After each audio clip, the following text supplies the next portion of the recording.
A little behind on this video, but a lot of things kind of happened at the turn of the year, both personal and for the YouTube channel, since Hot Toys was deciding to drop some things that I was a little behind on as well. And then also, it's January, so you generally have so many other things taking priority. But after finally subsidizing an awful lot of things and also kind of remembering to do this video because I sort of maybe forgot, before the month is over, I definitely wanted to bring about my top 10 McFarlane Batmans of 2023. Emphasis on the my because rankings are definitely going to be varying from person to person. Your top 10 may differ from my top 10. I need to emphasize that this is exactly my personal top 10 McFarlane Batmans that were released under the DC Multiverse branding from last year. And so there's going to be some entries that you probably expect, there's going to be some that you don't, and others that are probably going to flare up the comment section below. So let's get started. Number 10, Earth -2 Batman from Arkham Knight. My apologies because I feel like in that initial review I called it the Earth 2, but technically that is the negative. It's spaced out weird on the box, so I'm sorry, my bad. And here's the thing, I may not be exactly the biggest fan of the way that the legs are kind of assembled. The articulation is a little weird on the mid-torso. And that cape, there's something very iffy about the way that that cape is sculpted because of how much of a very garish piece of rubberized plastic it really is back there. But you can't blame me for putting what is essentially my favorite colorway for practically anything, black with red accents, plus add on top of that that this is the Arkham Knight version of the Earth -2 skin that you get in game. And you have pretty much one of the sleekest versions of the Arkham Knight variant in terms of McFarlane Toys form out there, and personally one of my entries that barely manages to scrape the top 10. Number 9, Kilmer Batman. I wasn't kidding in that initial review where I said that some of the better figures from 2023 out of McFarlane came in that 6-pack. It's crazy. And so I wasn't fooling around, and we're going to circle back to that concept a little bit later. But right now, a little lower in the list is going to be the Kilmer Batman, because even though the suit detailing, the paint applications, the overall assembly, and then most especially the likeness to Kilmer on that head sculpt is on point, it is still, however, the sonar suit. And though I really appreciate the use of the cloth cape, and like I said, the way that the articulation favors an awful lot of posability and feels great in hand, I still would have wished for that Panther suit. And just like I stated in that initial review, the legs are assembled a little weird where one of them is kind of facing in a very off direction. Can't really tell if that's just my unit or if that's a widespread issue. But just the fact that he exists just makes me all the more hyped for that imminent forever wave. Number 8, the Flash movie, Keaton Batman. I know, the likeness is a little bit on the botched side, and I just cannot stand that green stuff that's on his boots. But, I mean, come on, it's Keaton Batman. Sure, it's the modernized version of the suit, but just the fact that they were able to get so many details of said suit right, apart from the green stuff. The cloth cape, the generous accessories, and then the possibility behind the articulation and how much it's able to favor those accessories, and just makes him an overall great figure to play around with, especially as far as the scaling is concerned. Not only is he deserving of a top 10 slot, but you know he is deserving of said slot if you can look at this McFarlane and say that it's able to outdo even the Ace H Figuarts variant. My lord, we are in some unprecedented times. Number 7, Vampire Batman. Spoilers. I feel like I need to say this ahead of time because I know that, you know, I'm a man of honesty, of transparency, and spoilers. This is going to be the only entry of this particular buck inside of the top 10. And it's going to be for some pretty obvious, albeit a little biased reasons. And that's because I love it when they're able to take some pretty neutral bucks and molds of a specific sculpt of a figure and be able to give it a little bit of a twist. And we did have that happen an awful lot of times with this buck in 2023, but it's the horror aesthetic of the Vampire Batman with the muted color scheme, the decrepit details behind the face sculpt, the red eyes, and then most especially the dried up blood on his hands, as well as the blood coming out of his mouth and the fangs, coupled along with just overall, again, a very decent buck, which is the Hush buck, and that axe, To me, this is not only one of my favorites out of this usage of the mold, but it's also one of my favorite gold label exclusives. So much so that it's able to crack the top 10 and make my trip to that really ghetto ass Walmart that I found him in kind of worth it. Number 6, Fight the Frozen Batman, a surprise hit in the latter half of the year that came sort of out of nowhere, as seemingly no one, not even myself, expected to what was perceived to be a bit of a gimmicky Batman ended up being a bit of a work of art. It's easy to laugh at the concept of there being a caveman Batman, but the actual work behind the paint detail, the musculature, the way that they were able to etch out and sculpt and paint the rock, the fur, and the leathery details of his overall ensemble coupled together with that rock, and the fact that he comes with a free comic as part of the Page Punchers line, all of those factors are no laughing matter, and that's why he's able to sit at number 6. But not able to crack the top 5. That is for these other figures. Number 5, Nightfall Batman, a definitive Batman for most collectors out there in 2023. A very comic accurate take from the McFarlane Toys team was able to scrape the number 5, but it's not able to really rise a little bit higher in the rankings, mainly because I personally just don't have the greatest of affinities for the Nightfall comic. I acknowledge it. I know that it's one of the more seminal storylines of Batman lore out there in terms of his relationship with Bane and what it does for the character of Batman as far as that arc that it just resonates with so many people. And I do respect that portrayal, and I recognize that McFarlane was able to hit it out of the park as far as kind of lifting that portrayal in a very accurate format while at the same time giving people what they want as far as detail, as far as posability, making sure that they're able to emulate those really cloth looking aesthetics to the suit as far as the little wrinkles and the sculpture behind all that, making this obviously one of the showstoppers for many people. For me, it was definitely a very well done Batman as far as posability, very fun to play around with, the accurate look and saturated look to the color scheming that I really appreciate, plus the additional inclusion of the accessories with the Batarang and the extra hands. So much so that even if I'm not necessarily one of the greatest fans of the Nightfall comic arc, it is still able to make this very easy to see why it's an awful lot of people's lists, and it does manage to crack my top 5. But at number 4 is Gladiator Batman. While we're speaking of shelf presence, just look at this guy. I was taken aback by pulling him out because there I was thinking to myself, I was already getting sick and tired of the Dark Knight's metal wave, only for Gladiator Batman to come out of nowhere and just pull me back in. And in doing so, the Todd Father and company were able to give us a really well sculpted Batman with a glorious suit of armor that is got weathering to it. It's got those leathery pieces to make it look almost legitimate even for a 7-inch scaled figure, along with really great detail and texture work happening on the little like gauzes and wraps that he's got going on the limbs, the gauntlets, the way that the helmet is etched out along with a little bit of stubble he's got underneath. He was a joy to shoot for B-roll. I actually had to kind of stop myself from overshooting too much B-roll before I just didn't know exactly what to cut to when putting together that review. And on top of that, you would think that with so much armor pieces, he was going to be very stagnant and not be posable at all, only for the articulation to still be pretty much uncompromised, to the point where they even added thigh swivels to make him be able to ride the Joker Dragon. You know you have pretty much a bit of a showstopper on your hands with a figure like that, and that's why he's my number 4. But I had to stop him at that 4th slot because these next 3 figures were better, starting with Clooney Batman. Remember earlier when I said we were going to circle back to the Ultimate Movie 6-pack? Here we have that version of the Clooney Batman and Robin, Batman. And now you're probably asking why go with this guy versus the standalone release that was part of the Build-A-Freeze wave, and that simply kind of boils down to, of course, the cloth cape versus the rubberized cape that I'm not the biggest fan of, even though, like I mentioned in that review, it kind of that hour-long review, it applies to a character like the Clooney Batman because of how latexy his suit really is, so it actually fits more at home there than it does in any other Batman.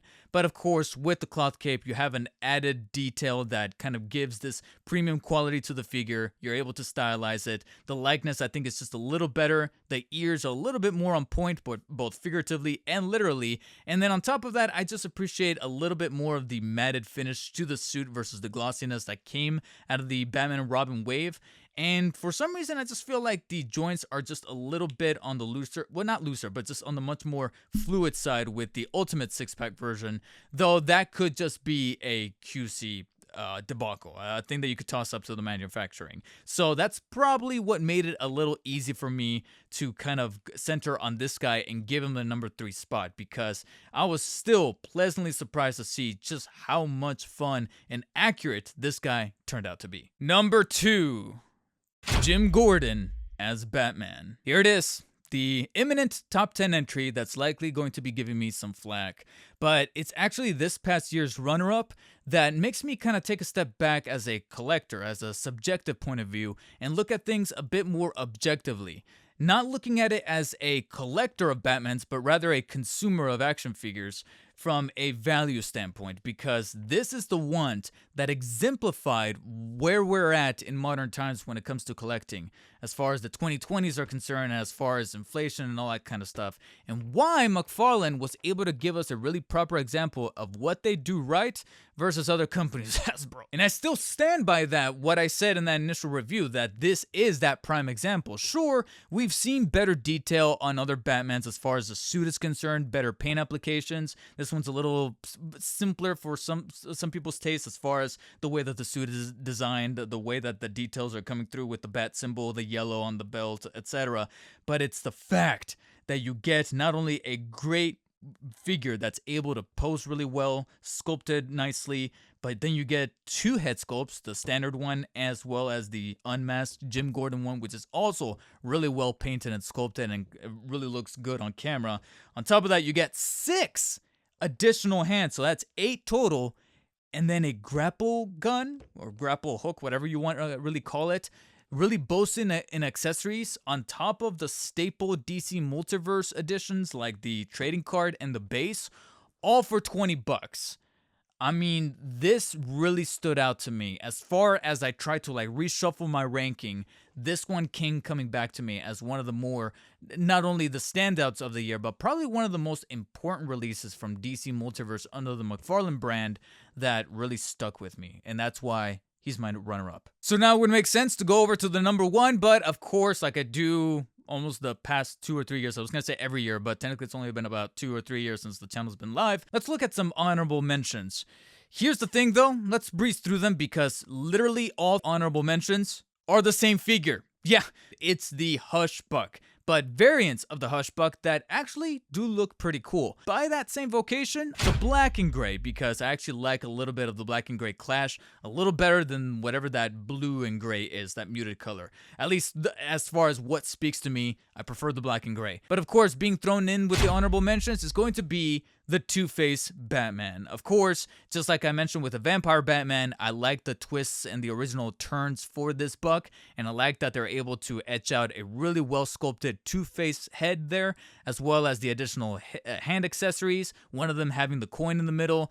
I think to me is just fun. It's a very fun, very flavorful entry in that whole spectrum of Hush Bucks that stood out to me, and to be honest, it was kind of a toss-up between him and the Vampire Batman for that number 7 spot, but I ended up going with the much more horror-leaning one. With that out of the way, it's time to reveal my number 1 favorite McFarlane Batman of 2023.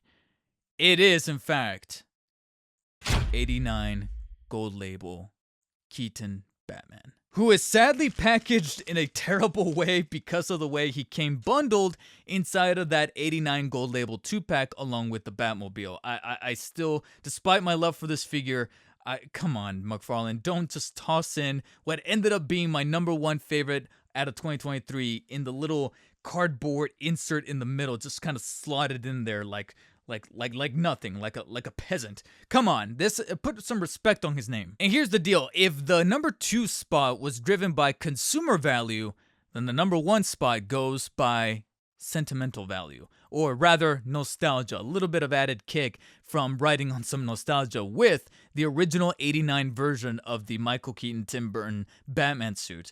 And as you can see right here, this figure was just a treat to not only pose, play with, but also film for the review. You have some really great texture work on the suit to kind of emulate that Burton-esque kind of skin texture to make it look like it's actually like a bat skin. So Toss that in along with so many accurate details to the bat symbol, the way that the gauntlets, the cloth details, the cloth cape, as well as kind of like the little hooks around his neckline right here, the little bits right there, the way you're able to stylize the cloth cape kind of underneath those little hooks to make him look like he's actually, posing just like Burton directed Michael Keaton to do, with kind of like looking up with the cape kind of holding together like this, like the Dark Knight himself, is just awesome. Sure, the jury's still a little bit out on that likeness, but I would argue it's definitely a little bit more reliable, a little bit more accurate than that of the Flash movie variant. But aside from that, you have just so many things right here that worked in its favor as far as posability and a great constructed McFarlane Toys Batman figure. But then toss that in with the fact that he came bundled with the much more screen accurate matted black version of the Batmobile that we saw on screen in 1989, or at least people did in 1989. I saw it in 1992. A couple of years later, when I was finally on VHS, when I was only like 1 year old and was watching the Batmobile race through and Jack Nicholson laughing finally here at home. And then finally, I learned about Batman Returns, watched that. So even though he's not necessarily my favorite Batman, there was, like I said, some nostalgic tendencies that really spoke to this figure, but it looks like I wasn't the only one. Todd and company were also able to kind of resonate with that and deliver on a very solid release set with coupling him with said Batmobile. Now, by that vocation, you would argue, well, David, does this mean that he could be swapped out for the Ultimate Movie 6-pack version? I would argue no, because even though they're pretty much the same buck and there's so many characteristics carried on over, that guy's not only a little on the glossier side, but he's got like a little bit of a greenish tint that I just kind of hate. And then on top of that, you have the asymmetric colorway happening between the symbol and the belt, where you have the belt gold, but the symbol a flat out yellow. I don't know. Those two things kind of etched it out for me and made this my number one pick of 2023. And then coupling that with the Batmobile made it not only one of the standout releases from last year, but also, in my opinion, one of the more important releases under the DC Multiverse McFarlane brand that really hammers home across why it is that we collect from them in the first place. Now, if only we can stop them from being Amazon exclusives, Todd, I would greatly appreciate that. And there you have it, my top 10 McFarlane Batmans of 2023. That's my official ranking. Now, I definitely want to see your guys' top 10, number 10 through 1. Post them down in the comment section below, along with what are your guys' most anticipated McFarlane Batmans, or at least speculative McFarlane Batmans that you will love to see in 2024. Obviously, we already got a couple that were in very high demand. As you can tell from my shirt, I did manage to secure a pre-order for that accurate BBS Batfleck. Well, mostly accurate, of course, that head sculpt. We obviously know the reason why. There's still some people that are complaining about the head sculpt, and I'm like, guys, it's the likeness, all right? Likeness is done. Ben Affleck has moved on. Just accept it. I digress, and I'm still looking forward to getting that in, reviewing it for you guys, along with so many others. Like I kind of hinted at throughout this ranking, there's likely going to be a Batman Forever wave. I know that there were a couple of other leaks that were stemming from the DC Multiverse brand outside of Batman, so some other things, maybe much more Wonder Woman characters.